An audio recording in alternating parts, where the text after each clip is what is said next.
You want to say it? Yay! Oh, no. Can you say you're watching the checkered flag crew?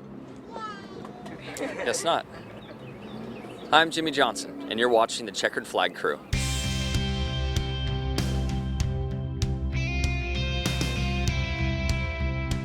Hey guys, we're here with Jimmie Johnson, driver of the number 48 Lowe's Chevrolet. This year's Jimmie's 14th season in the Sprint Cup Series. 14, can you believe it? No, I can't, and I'm sure I'm older than you are, so that's probably a scary. Is that true? It is true, I'm 13. That is frightening, but it's been an awesome run, awesome ride, and I've had many great opportunities to get me to this point in my career, and just thankful. Okay, so back in high school, I hear you played on the water polo team. What interested you in doing that? Yeah, first of all, I've joined the swim team. My dad swam in high school. Some of my neighborhood friends were gone all summer and joined the swim team, and I was missing out on hanging with them.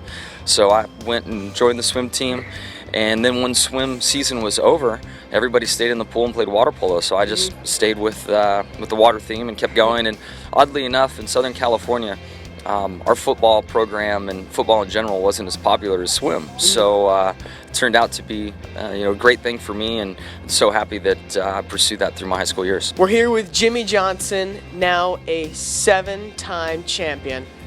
I know it probably hasn't sunk in yet, but how does that sound, 7-time champion? It's incredible, especially the way the night went. There's a lot of challenges that were thrown at us, and then to pull it off is just spectacular. So over the moon about it.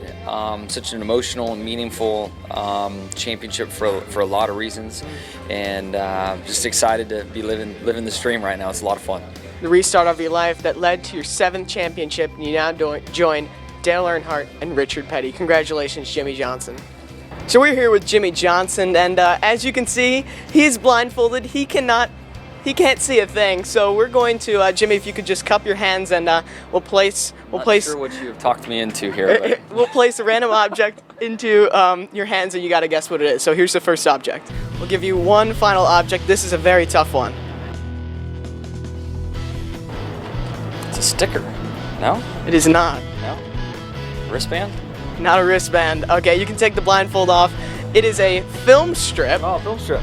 And the object you didn't get right, it wasn't a sponsor logo, it was a giant piece of Legos. That makes sense now. That was fun. I was afraid you're going to put like a spider or something in my hand and watch me freak out. Don't worry, I won't do that to you. All right. And finally, let's shift gears. I heard you went biking for 108 miles yesterday. I can do 12 and I'm out of breath. You did 108. How do you do that? I was mad. My last lap in qualifying and really kind of my last lap on track in practice were 2 bad laps and led to the results that I had. But just settled in on a low heart rate and cruised. I had a lot of sunlight. It's so beautiful around here. Just kind of didn't ride it a tough effort, but just spent a lot of time on the bike and looking around all this great countryside. All right, well, Jimmie Johnson, although he's starting from the rear of the field today, that's nothing a 7-time champ can't handle. In all your years of NASCAR, did you ever expect that you would get a bobblehead? Just like this one?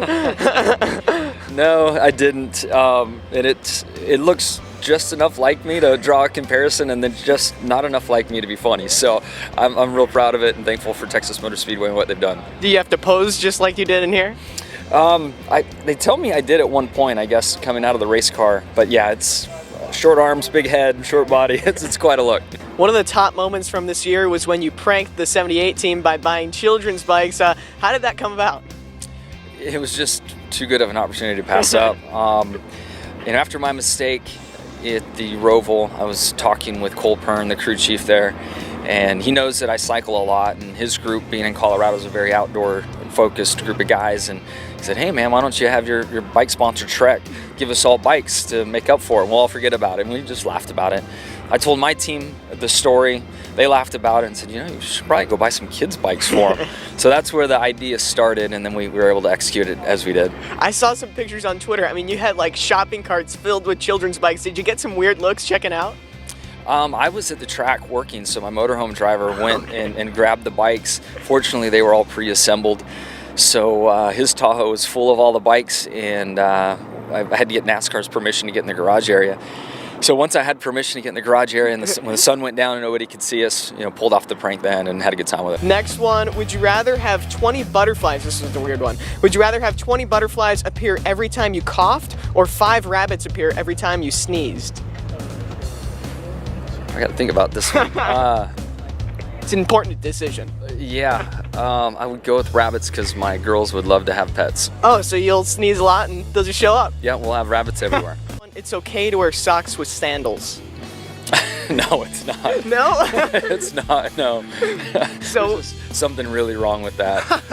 It's worth a laugh, and especially in today's world of social media, you can bust on someone pretty good that way. we will not see Jimmie Johnson wearing socks with sandals anytime right now. Oh, okay. Jimmie Johnson not wearing socks right now, but it's not okay. Socks with sandals. The sport has changed so much since you entered in 2002.